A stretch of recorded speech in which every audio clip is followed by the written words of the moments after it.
Welcome back बच्चों to Nandi sirs classroom. और जैसा कि आपको बोर्ड में दिख रहा है, आज हम शुरू करने वाले हैं आईसीएससी हिस्ट्री का पहला chapter and the name is the first war of independence या द 1857 रिवॉल्ट या आप सिपॉय म्यूटिनी, जो भी कह लीजिए।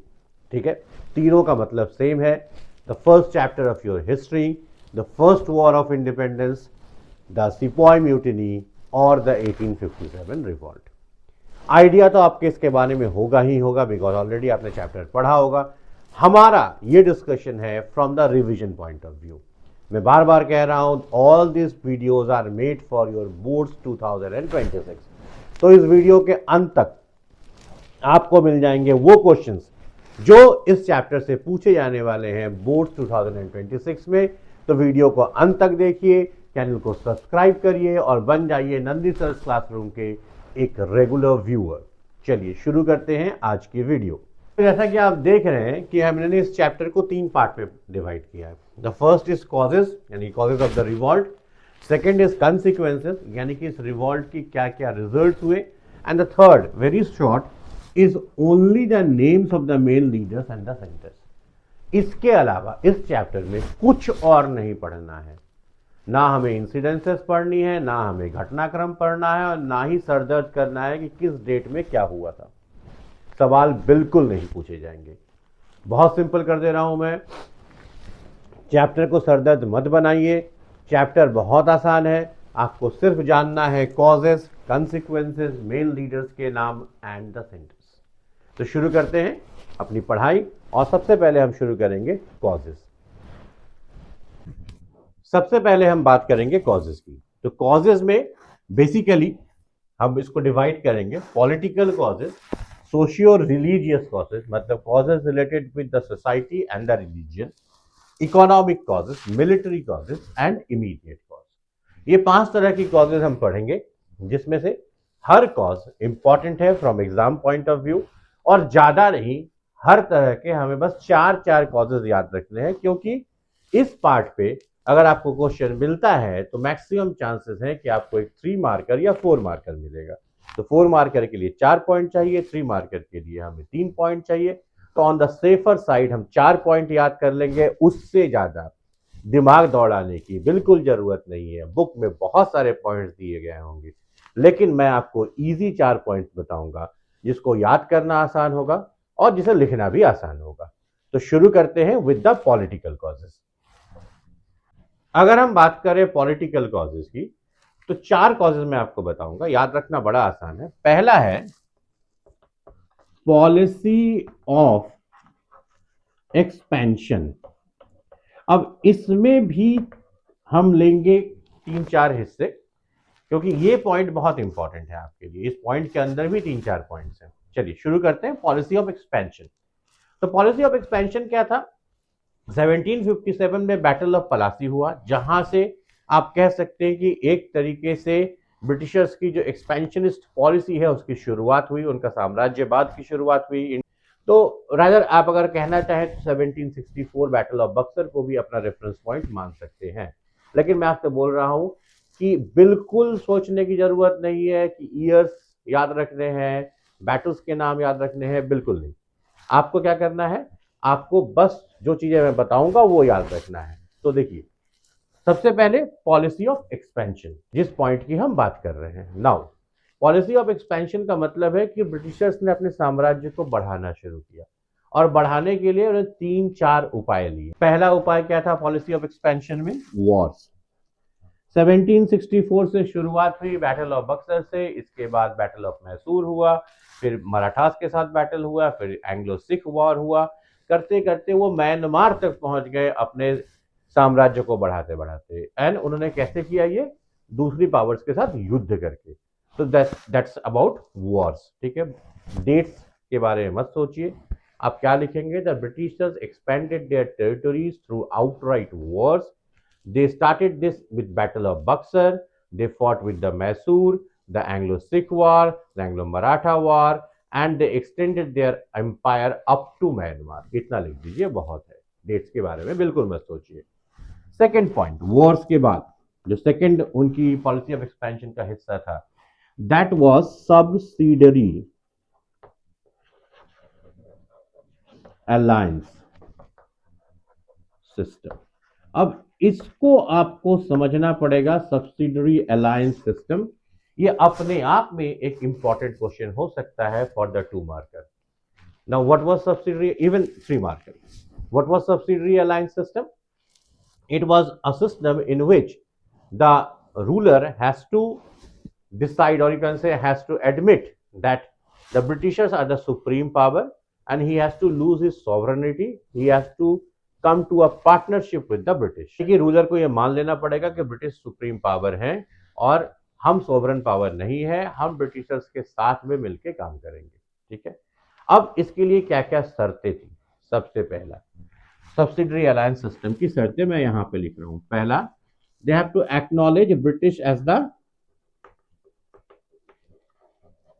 Supreme power,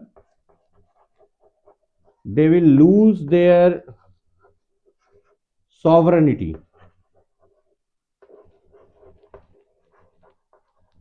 in which matters? In matters of defense and foreign policy। मतलब अब वो खुद से ये डिसाइड नहीं कर सकते हैं कि किससे युद्ध करना है, किससे संधि करनी है, या अब सारी चीजें निर्भर करेंगी ब्रिटिशर्स के ऊपर। यानी कि अब वो दूसरे किसी भी पावर के साथ किसी तरह के ट्रीटी में इन्वॉल्व नहीं हो सकते हैं ब्रिटिशर्स से पूछे बिना। Third, British resident,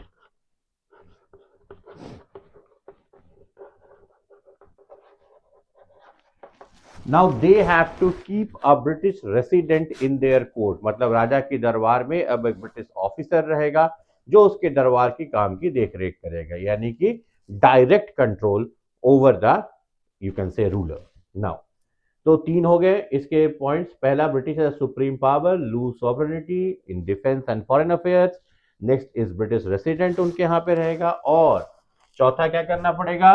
they have to maintain a British troop with their expenses. मतलब ब्रिटिशर्स की सेना की एक टुकड़ी रहेगी उनके यहां पे जिसके एक्सपेंसेस किसको बियर करनी है? राजा को। तो ये 4 पॉइंट्स याद रखने हैं।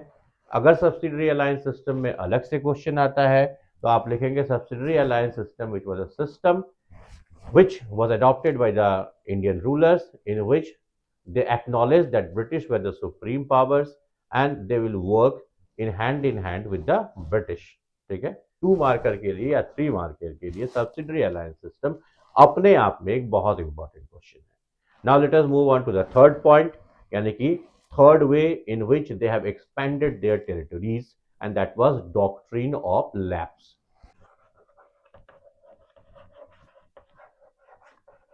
डॉक्ट्रिन ऑफ लैप्स, इसका मतलब क्या है? They said if the Indian ruler is not having a rightful heir, मतलब अगर उसका अपना बेटा नहीं है, उसका अपना उत्तराधिकारी नहीं है, तो वो किसी भी एडॉप्टेड सन को एज अ उत्तराधिकारी मान्यता नहीं देंगे। ठीक, अब ये अजीब सी बात है भैया, राज्य मेरा, बेटा मेरा है नहीं है, उसे तुमसे क्या मतलब है? लेकिन वही कहता है ना, जिसकी लाठी उसकी भैंस। तो अगर हमारे पास पावर है तो हम जो बोलेंगे आपको करना है। तो इन्होंने कहा कि अगर आपके पास एक राइटफुल हेयर नहीं है, HEIR हेयर, हेयर का मतलब उत्तराधिकारी, तो ब्रिटिशर्स आपके राज्य के ऊपर कब्जा कर लेंगे। ठीक है, then the ruling will go to the Britishers hands. और आपको याद रखना है कुछ एग्जाम्पल्स, तो जैतपुर हो गया, सतारा हो गया, उदयपुर हो गया, बहुत सारे ऐसे एग्जाम्पल्स है जिनको ब्रिटिशर्स ने डॉक्ट्रिन ऑफ लैप्स से कब्जा किया। लेकिन सबसे इंपॉर्टेंट कौन सी कहानी? झांसी की रानी। तो Jhansi was the most important in doctrine of lapse, यानी कि डॉक्ट्रिन ऑफ लैप्स के एग्जाम्पल में आप झांसी को जरूर डालेंगे। चलिए, डॉक्ट्रिन ऑफ लैप्स हो गया। डॉक्ट्रिन ऑफ लैप्स के बाद जो अगला था वो था एलिज्ड प्रीटेक्स्ट ऑफ मिसरूल। अब ये कौन सी वाला है? ब्रिटिशर्स ने कहा कि हमें लगता है कि आप सही ढंग से रूल नहीं कर रहे हैं, आप अपने जनता के लिए अच्छे रूलर नहीं हैं, तो आपको हटना पड़ेगा आपकी जनता के हित में। अब हम आपके राज्य की देखरेख करेंगे, मान ना मान मैं तेरा मेहमान, ठीक है ना। तो जनता आपकी, लेकिन डिसाइड कौन करेगा? ब्रिटिशर्स। क्यों? फिर से वही कहानी, जिसकी लाठी उसकी भैंस। तो ब्रिटिशर्स ने कहा कि आपका शासन सही नहीं है, आपको हटना पड़ेगा। एग्जाम्पल अवध, 1856 में अवध को हटाया गया। अवध में से जो हमारे जो नवाब थे अवध के, उनको हटाया गया, वजीर अली शाह को, because of the pretext of misrule. तो I hope this point is also clear. तो ये हो गए पॉलिटिकल कॉजेस का पहला cause, that is policy of expansion के 3 पॉइंट्स या 4 points: wars, subsidiary alliance system, doctrine of lapse and last pretext of misrule. सबके एग्जाम्पल्स याद रखने हैं, डेट से कोई मतलब नहीं, और सिस्टम क्या था वो याद रखना है। And this is very important for your 2 marker और 3 marker questions. Now let's move on to the next point of political causes. I am suffering from cold, तो मुझे पता नहीं मेरी आवाज़ कितनी क्लियर आ रही होगी, बट मैं अपनी पूरी कोशिश कर रहा हूँ कि आवाज़ आप तक क्लियरली पहुँच सके। तो दूसरा जो पॉइंट था पॉलिसी ऑफ एक्सपेंशन के बाद, that was disrespect shown to Mughals. ये क्या था? ब्रिटिशर्स के आने से पहले करीब 300 सालों से मुगल्स इंडिया में रूल कर रहे थे। तो एक तरीके से इंडियन जनता ने उन्हें अपना, आप कह सकते हैं कि शहंशाह मान लिया था। They were the rulers of India, क्योंकि उनका एम्पायर भी बहुत बड़ा था। तो जब ब्रिटिशर्स ने मुगल्स के खिलाफ डिसरेस्पेक्ट शो किया, तो वो कहीं ना कहीं बात इंडियंस के दिल पे लग गई। किस तरह के डिसरेस्पेक्ट शो किया? पहला तो उन्होंने कहा कि आफ्टर बहादुर शाह जफर उनके जो मतलब डिसिडेंट्स है, उनके जो बच्चे हैं, वो रेड फोर्ट को यूज नहीं कर पाएंगे as their own place to live, मतलब रेड फोर्ट छोड़ के उनको जाना पड़ेगा।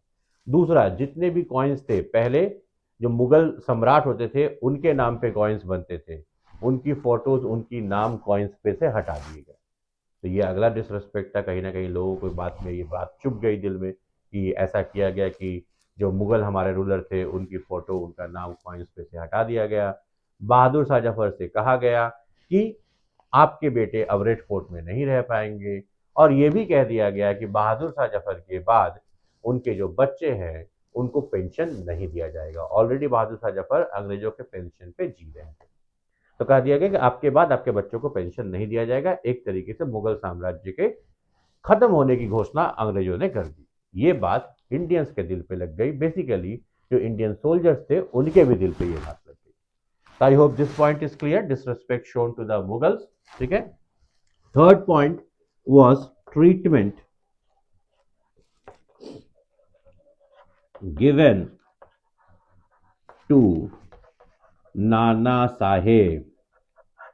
नाना साहेब कौन थे? नाना साहेब थे adopted son of Bajirao two, यानी कि मराठा एम्पायर के हेड। लेकिन एंग्लो मराठा वार के बाद अंग्रेजों ने कहा कि नाना साहेब को अब सतारा में नहीं रहना है। He was removed from his seat from Satara. Satara उनका जो आप कह सकते हैं एंसेस्ट्रल जो प्लेस था वो, और उनको कहाँ ला दिया गया? उनको बोला गया कि आप जाके कानपुर में रहिए, यानी कि महाराष्ट्र छोड़ के आके यूपी में रहिए, ठीक। एंड पेंशन पे तो जी ही रहे थे वो। तो उन्होंने कहा कि नाना साहब अब सतारा में नहीं रहेंगे, और कहाँ रहेंगे? कानपुर में। ये बात मराठों को अच्छी नहीं लगी, सिर्फ मराठों को नहीं पूरे देश को अच्छी नहीं लगी कि क्यों इस तरीके से जबरदस्ती उन्हें अपने एंसेस्ट्रल सीट से हटा के कानपुर में भेजा गया। एंड डेफिनेटली नाना साहब को तो बुरा लगा ही लगा। नाउ द लास्ट वन, मैं क्योंकि मैंने कहा कि सिर्फ 4 ही पॉइंट याद रखेंगे, वैसे तो पॉइंट्स बहुत सारे हो सकते हैं, लेकिन हम सिर्फ 4 पॉइंट याद रखेंगे हर कॉज में, political, socio religious, economic, military, सब में। तो पॉलिटिकल कॉजेज का पहला कॉज मैंने बताया पॉलिसी ऑफ एक्सपेंशन, दूसरा बताया disrespect shown to the Mughals, treatment given to the Nana Saheb, treatment given to Nana Saheb, and चौथा you can say that is absentee sovereignty.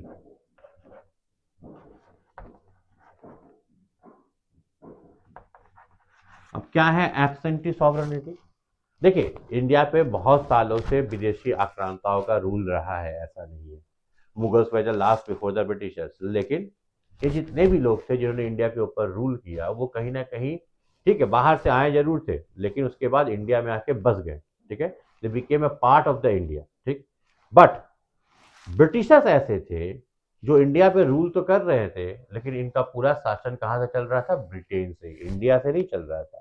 इसी को कह रहे हैं कि जो rulers were not present, the rulers were not present in the country, they were ruling the country from outside, from England, and ये बात भी इंडियंस को हजम नहीं हो पा रही थी। तो ये 4 पॉइंट हो गए which are known as the political causes. चारों पॉइंट याद कर लेंगे for political causes, and policy of expansion पे ज्यादा जोर देंगे, उसमें से भी सब्सिडरी अलायंस सिस्टम पे ज्यादा जोर देंगे।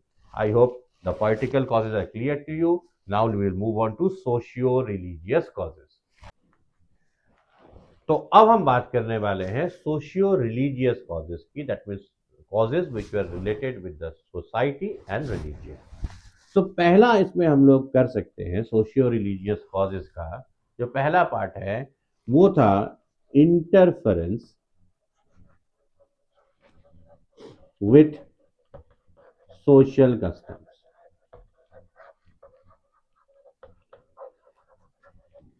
इंडिया में सदियों से कई सारे सोशल कस्टम्स चले आ रहे थे।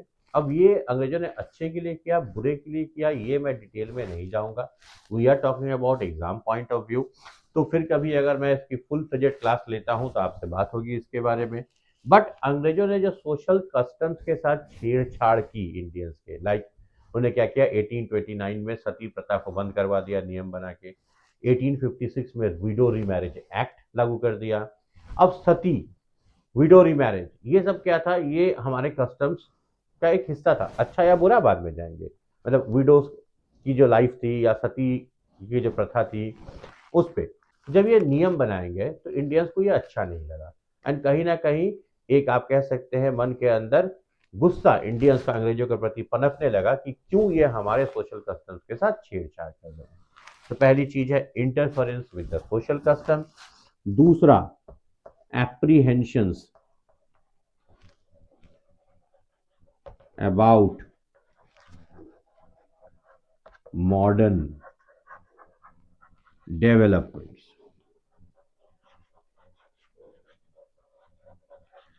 अब मॉडर्न डेवलपमेंट्स में क्या आपको पता ही है, रेलवेज, आपको पता है टेलीग्राफ। तो जब रेलवेज, टेलीग्राफ, ये नए सिस्टम इंडिया में आए, तो इसके बारे में भी इंडियंस को थोड़ा अजीब सा लगने लगा, क्योंकि आपको पता है कि इंडिया में सदियों से कास्ट सिस्टम था और कास्ट के कारण से डिफरेंसेस भी थी। तो जब रेलवेज बना, सारे कास्ट के लोग एक साथ जाने लगे, आसपास बैठने लगे, या सबको इक्वालिटी मिलने लगी, तो कहीं ना कहीं ये भी लोगों को नहीं भाने लगा कि ऐसा क्यों हो रहा है, ये हमारे सोशल कस्टम्स के साथ, या हमें चेंज करने की कोशिश की जा रही है। सिमिलरली टेलीग्राफ, टेलीग्राफ भी लोगों को समझ में नहीं आ रहा था। कई बार तो ऐसी अफवाहें भी उड़ी कि भैया ये जो है, ये जो पोल लगाए गए हैं, इस पे चुड़ैल का वास है। ऐसी भी अफवाहें उड़ी कि ये जो टेलीग्राफ के पोल्स लगाए गए हैं, उस पे टांग के हमें फांसी दे देंगे। तो इस तरह की चीजें, इस तरह की धारणाएं लोगों के मन में आने लगी about the modern developments, and ये भी कहीं ना कहीं ब्रिटिशर्स के खिलाफ गया। The third one you can say, बहुत important reason, that was corruption in the administration. Corruption in the administration मतलब जो ब्रिटिशर्स का एडमिनिस्ट्रेशन सिस्टम था, ये जो ऊपर से नीचे तक का जो सिस्टम था, जिसमें पुलिस भी एक बहुत बड़ा हिस्सा थी, ये बहुत ही करप्ट था। पैसे के दम पे हर चीज होता था, बिकॉज उनका उद्देश्य ही था पैसा लूटना। ठीक है, तो जो ऑफिसर्स थे, उनकी एक आदत बन गई थी कि टू ऑप्रेस द पुअर्स, मतलब गरीबों की कोई सुनवाई नहीं थी। पैसा देके आप सब कुछ खरीद सकते थे।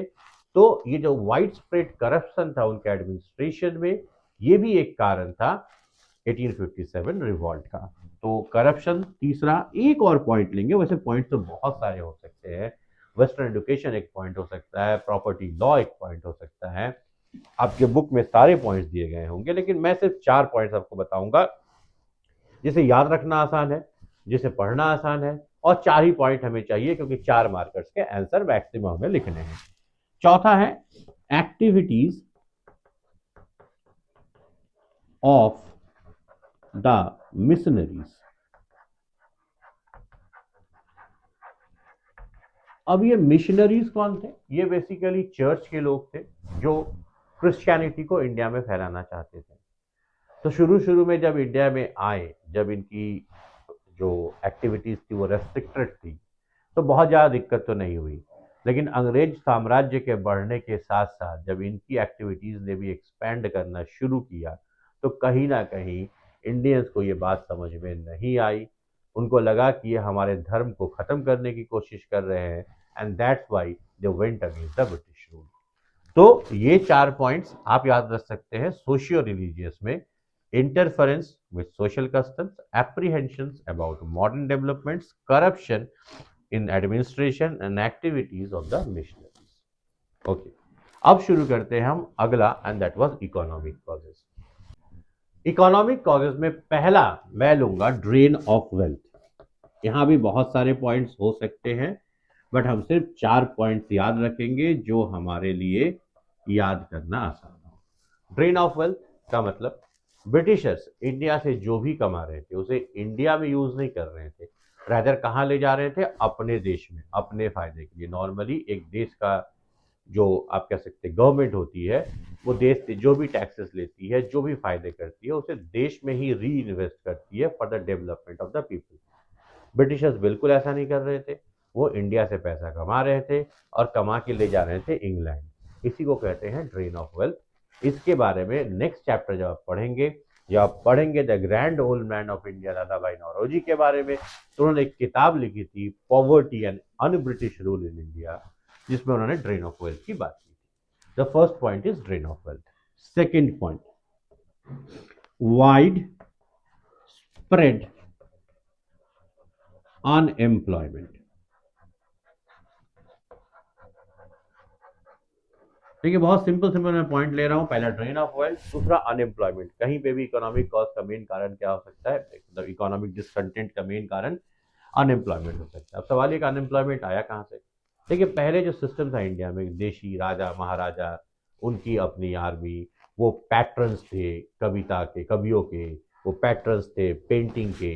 मतलब जो अच्छे लोग थे वो अपनी कला लेके आते थे उनके पास, राजा महाराजा उन्हें गिफ्ट करते थे, उन्हें सम्मान देते थे, उन्हें नौकरियां मिलती थी।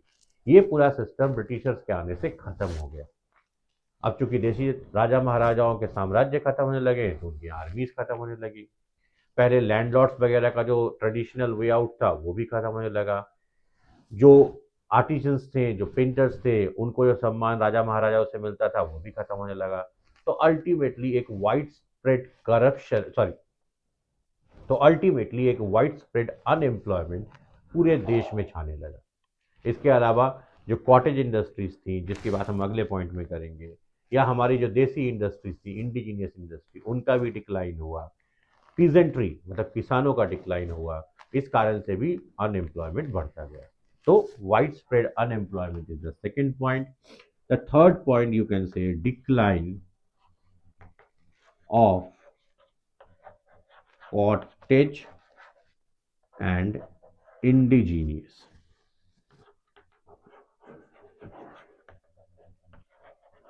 Industries. So cottage and indigenous industries का, कॉटेज इंडस्ट्रीज आप समझते ही हैं। इंडिजीनियस वर्ड का मतलब होता है देसी। तो अंग्रेजों के आने के पहले हमारे यहाँ इंडस्ट्रीज थी। अब इंडस्ट्रीज का मतलब ये मत सोचिए बड़ी बड़ी फैक्ट्रीज, बट इंडस्ट्रीज थी। हम सिल्क क्लॉथ में वर्ल्ड को लीड करते थे, हम हैंडीक्राफ्ट्स में वर्ल्ड को लीड करते थे, हम खादी में यानी कि कपड़ों में भी, कॉटन टेक्सटाइल में भी बहुत आगे थे, और हमारे इन चीज़ों का बहुत ज़्यादा डिमांड था यूरोप में। अपने देश में तो था ही, यूरोप में भी था। अब अंग्रेजों के आने के बाद उन्होंने क्या किया? उन्होंने मार्केट्स को चीप मशीन मेड गुड्स से भर दिया।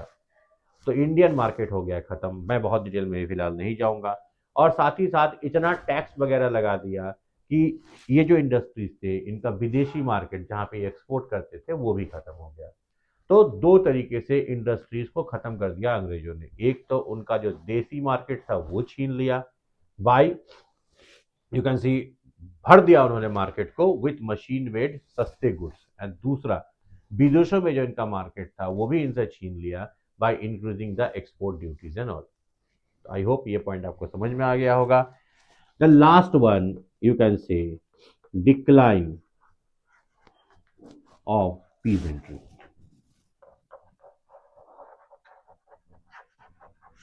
अब पीजेंट्री का मतलब बेसिकली फार्मर्स। तो अंग्रेजों के आने से एक नया सिस्टम ऑफ फार्मिंग भी डेवलप हुआ इंडिया में। जो हमारी ट्रेडिशनल सिस्टम थी वो खत्म होने लगी और इसका असर हमारे फार्मर्स के ऊपर पड़ने लगा। इंडिया तो देश ही है किसानों का। तो इन्होंने क्या किया, इन्होंने टैक्सेस बहुत ज़्यादा बढ़ा दिए। जो पहले सिस्टम हुआ करता था लैंडलॉर्डिज्म का, उसे खत्म कर दिया, नया एक सिस्टम लेके आए, जिसके कारण से अब लैंडलॉर्ड्स के साथ पीजेंट्स का वो रिश्ता नहीं रह गया। कई तरह से उनका एक्सप्लॉइटेशन होने लगा, लैंड रेवेन्यू बहुत बढ़ा दिया गया। साथ ही साथ उनके ऊपर प्रेशर डाला गया कि आप कैश क्रॉप ग्रो करिए, लाइक नील की खेती। वो भी एक अलग अलग पॉइंट है, लाइक नील की खेती, Indo cultivation is a different point, इसी पॉइंट में आ सकता है। लाइक जो लैंडलॉर्ड्स का सिस्टम चेंज हुआ, न्यू सिस्टम ऑफ लैंडलॉर्डिज्म, वो भी एक पॉइंट हो सकता है। बट उन सबको मिला के इसी पॉइंट में डाल दीजिए, and which was the reason behind decline of pageantry. मैंने ये 4 पॉइंट क्यों लिए? क्योंकि अनएम्प्लॉयमेंट मेन पॉइंट है, सबको याद रहेगा। इंडस्ट्रीज का जब आप हालत खराब होता है तो वो भी एक कारण होगा ही, इकोनॉमिक कॉज, ये भी आपको याद रहेगा। डिक्लाइन ऑफ पीजेंट्री यानी कि फार्मिंग की जब हालत खराब होगी तो वो भी एक इंपॉर्टेंट कॉज होगा, तो ये भी आपको याद रहेगा। And drain of wealth. ये 4 पॉइंट आप याद रखेंगे for the economic causes.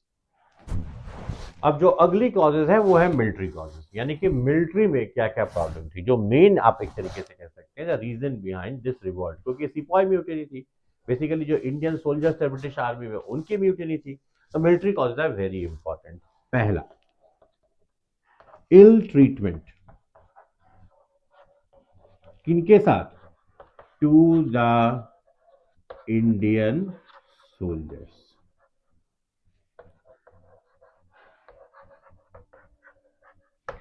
Ill treatment with the Indian soldiers. जो इंडियन सोल्जर्स थे उन्हीं के दम पे ये जीत रहे थे, उन्हीं के दम पे ये युद्ध कर रहे थे। उनकी संख्या, अंग्रेजों की संख्या तो ब्रिटिश इंडियन आर्मी में हैंडफुल थी, लेकिन इन्हीं के साथ इल ट्रीटमेंट भी किया जाता था। इनको वो इज्जत ही नहीं मिलती थी, इनको वो सम्मान ही नहीं मिलता था as a soldier, and rather they were the second rate citizens in the British Indian army. तो ये कहीं ना कहीं उनके दिलों में घर कर रहा था कि लड़ तुम्हारे लिए हम रह रहे हैं, जान हम गंवा रहे हैं, खून हम बहा रहे हैं, और इज्जत भी तुम हमें नहीं दे रहे हो। तो ब्रिटिश इंडियन आर्मी के जो इंडियन सोल्जर्स थे उनके दिल पे ये बात लग रही थी। Second, bleak chances of promotion, यानी कि इंडियन सोल्जर्स चाहे कुछ भी कर ले, चाहे कितने भी अच्छे हो, वो कभी ऑफिसर्स बन ही नहीं पाएंगे, वो सूबेदार के पोस्ट के ऊपर जा ही नहीं पाएंगे। नाउ मैं बहुत काबिल हूं, मैं तुम्हारे अंग्रेजी काउंटर पार्ट से ज्यादा काबिल हूं, और तुम मुझे प्रमोशन देने को तैयार नहीं हो, हमारी सैलरीज हमेशा तुमसे कम रहेंगी। तो ऑब्वियसली जो ब्रिटिश इंडियन सोल्जर्स थे उनके मन में इस बात को लेकर गुस्सा था। Third one, this is very important, very important, 2 marker भी हो सकता है इस पे। General service enlistment act. General service enlistment act, अब ये क्या था? ये एक्ट पास किया गया 1856 में, और कहीं ना कहीं एक बहुत बड़ा कारण बना 1857 रिवॉल्ट का। इस एक्ट में ये कहा गया कि अब इंडियन सोल्जर्स को ओवरसीज जाना पड़ेगा लड़ने के लिए। एंड उस समय जो इंडियन कल्चर था, बेसिकली जो हिंदू कल्चर था, उसमें एक मान्यता थी कि अगर आप समुद्र पार करते हैं तो आपका धर्म भ्रष्ट हो जाएगा। अब इस बात को लेके इंडियन सोल्जर्स के अंदर एक गुस्से का भाव पनपा कि हम, ये हमारे धर्म के साथ खेलने की कोशिश कर रहे हैं, ये हमें धर्म भ्रष्ट करने की कोशिश कर रहे हैं, और हम समुद्र के उस पार, यानी कि हम ओवरसीज नहीं जाएंगे, और हम ओवरसीज नहीं जाएंगे लड़ने के लिए। बट अगर आपको नौकरी करनी है, एक्ट आया है तो आपको करना पड़ेगा। तो इस कारण से भी डिसकंटेंट जमने लगा इंडियन सोल्जर्स के मन में। तो जनरल सर्विस एनलिस्टमेंट एक्ट के बाद चौथा हम लिख सकते हैं, 4 ही पॉइंट लेंगे हम, vision of deprivation of allowances. अच्छा, क्या होता था कि पहले जो ब्रिटिश सोल्जर्स थे, इंडियन सोल्जर्स थे, वो अगर बाहर काम करने जाते थे, कहीं पे लड़ने जाते थे, या देश के बाहर, अगर ब्रिटिश एम्पायर के बाहर अगर कहीं जाके काम कर रहे हैं, तो उनको अलग से अलाउंसेस मिलती थी। तो जैसे जैसे ब्रिटिश साम्राज्य बढ़ने लगा, बढ़ते बढ़ते मैंने बताया था कि म्यांमार तक पहुंच गया, तो अब ये जो कंसेप्ट था वो खत्म होने लगा। जितना साम्राज्य बढ़ रहा था, अब आपकी टेरिटरी बढ़ रही थी, और जो आपको आउटसाइड अलाउंसेस मिलती थी वो अब नहीं मिलेंगी। तो ये एक मेन कारण था कि जो थोड़ी बहुत सैलरी मिलती भी थी, जो अलाउंसेस मिलती भी थी, वो भी खत्म होने लगी। सिमिलरली बहुत सारे और भी एक्ट पास किए गए जो उनके लिए इकोनॉमिक हार्डशिप का कारण बने। लाइक वो सब तो घर के बाहर रहते ही थे, तो घर के साथ कम्युनिकेट करने के लिए उनके पास भाई पोस्ट एंड टेलीग्राफ आ चुका था, चिट्ठियां लिखते थे। अब ये जो चिट्ठियां वो लिखते थे वो उनके लिए फ्री ऑफ कॉस्ट था, पोस्टेज फ्री ऑफ कॉस्ट था। लेकिन 1854 में इंडियन पोस्ट ऑफिस एक्ट लाया गया, और उसमें यह कहा गया कि अब से आपके लिए भी पोस्टेज लगेगा, मतलब आपको भी खर्च करना पड़ेगा चिट्ठियां भेजने के लिए। तो ये भी गुस्से का कारण बना। तो ये सारे कहीं ना कहीं आप कह सकते हैं मिलिट्री कॉजेज थी ऑफ 1857 रिवॉल्ट। वैसे और भी बहुत सारे पॉइंट दिए जा सकते हैं, लेकिन मैं शुरू से बोल रहा हूं, हम सिर्फ 4 पॉइंट्स की बात करेंगे, 4 पॉइंट्स को याद करेंगे। तो पहला है ill treatment to the Indian soldiers, lack chances of promotion, general service enlistment act, and deprivation of allowances. Military causes के बाद हम चले आते हैं इमीडिएट कॉज में। 2 मार्कर के लिए इमीडिएट कॉज इंपॉर्टेंट है, इवन 3 मार्कर्स के लिए भी इमीडिएट कॉज इंपॉर्टेंट है। तो अब हम जानेंगे कि what was the immediate cause of 1857 revolt.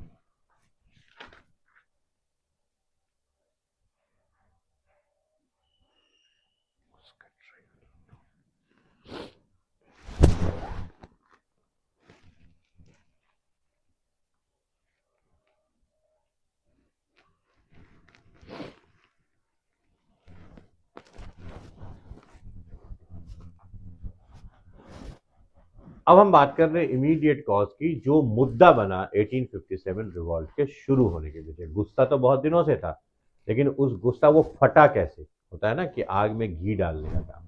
तो आग में घी डालने का काम किया इमीडिएट कॉज ने। क्या था? 1856 में जो ब्रिटिश अथॉरिटीज थे, उन्होंने एक नया, आप कह सकते हैं कि वो एक नई चीज लेके आए।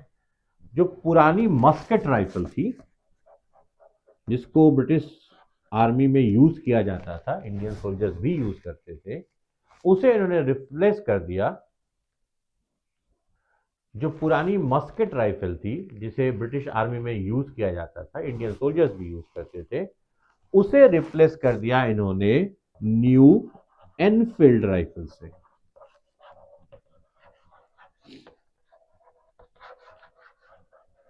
अब सवाल ये है कि भैया एनफील्ड राइफल्स में कौन सी ऐसी दिक्कत आ गई, राइफल ही तो रिप्लेस किया है। लेकिन इसमें एक दिक्कत थी। एनफील्ड राइफल में कार्टिजेस को लोड करने के पहले, मतलब कार्टिज में गोली, गोली को लोड करने के पहले पहले उसका जो टॉप लेयर होता था, ग्रीजी लेयर था, उसे दांत से काट के हटाना पड़ता था। अब एक र्यूमर फैल गया कि ये जो ऊपर का लेयर है इस कार्टिज का, वो बना हुआ है गाय और सुअर की चर्बी से। Now cow was pious to the Indians, as you can say जो पिग्स हैं, जो सुअर हैं, वो मुस्लिमों के लिए था। तो दोनों धर्म के जो सोल्जर्स थे, उनको ये बात रास नहीं आई कि नहीं, ये तो हम नहीं करेंगे, क्योंकि ये सीधे सीधे हमारा धर्म भ्रष्ट करने की कोशिश कर रहे हैं। और मैंने आपको सोशियो रिलीजियस कॉजेज में बताया था कि कहीं ना कहीं इंडियंस को ये लग रहा था कि हमारा धर्म खतरे में है। मिशनरीज का आना, या दूसरी जो भी चीज़ें मैंने बताई थी, interference with the social custom, सबको रिलेट कर लिया। अब इन लोगों को लगा कि हमारा धर्म है खतरे में, ये लोग जानबूझ के हमें धर्म भ्रष्ट करने की कोशिश कर रहे हैं, और हम ये नहीं करेंगे। और इसी बात पे आप कह सकते हैं 1857 रिवॉल्ट का आगाज हुआ, उसकी शुरुआत नहीं हुई। तो ये था इमीडिएट कॉज। मस्केट राइफल को चेंज करके एनफील्ड राइफल को लाना, उसके कार्टेज को दांत से काटने की प्रैक्टिस, जो भारतीयों को समझ में नहीं आई। तो ओवरऑल बच्चों ये थे आपके कॉजेज ऑफ 1857 रिवॉल्ट।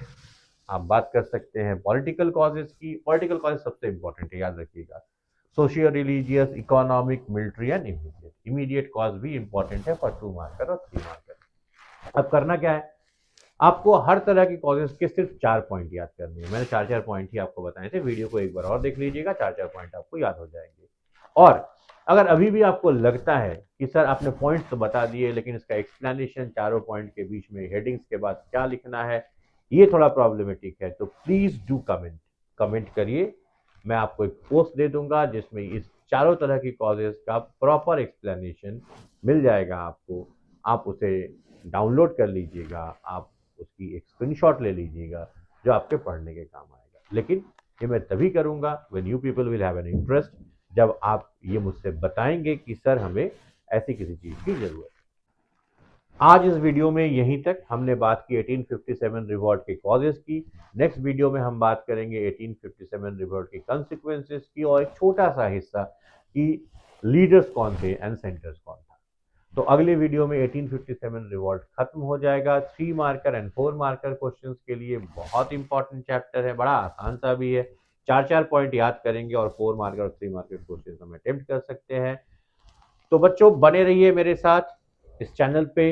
हम लोग चला रहे हैं यहाँ पे एक revision series for your boards 2026, और इसमें हम डिस्कस कर रहे हैं उन इंपॉर्टेंट क्वेश्चंस की जो आपके बोर्ड 2026 का हिस्सा बनने वाला है। तो अगर आपने चैनल को सब्सक्राइब नहीं किया है तो सब्सक्राइब कर लीजिए, बेल आइकन को हिट करिए फॉर फर्दर नोटिफिकेशन, एंड रोज वीडियोस जरूर देखते रहिए। अल्टरनेट डेज वीडियोस आने वाली है, तो please subscribe the channel and follow the channel. चलिए अब मैं साइन ऑफ कर रहा हूं आपके क्लास से। मिलते हैं अगले क्लास में। Till then bye bye.